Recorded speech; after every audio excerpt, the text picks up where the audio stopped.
সমৃদ্ধির মায়ের ব্লগ চ্যানেলে আজ একটি সম্পূর্ণ নতুন ধরনের একটি ব্লগ। আজ ওয়াল পোয়েট্রিদের থিমটিকে স্মরণ করে আমার খুব প্রিয় একজন কবি, কবি সুভাষ মুখোপাধ্যায় সুন্দর এই কবিতাটি আমি পাঠ করছি।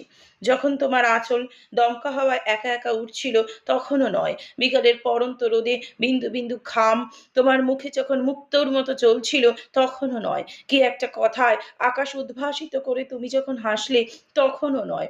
যখন ভোর বাজতেই মাথার চটের ফেঁসো চড়ানো এক সমুদ্র একটি করে ইস্তাহারের জন্য উত্তোলিত বাহুর তরঙ্গে তোমাকে ঢেকে দিল, যখন তোমাকে আর দেখা গেল না, তখনই আশ্চর্য সুন্দর দেখালো তোমাকে।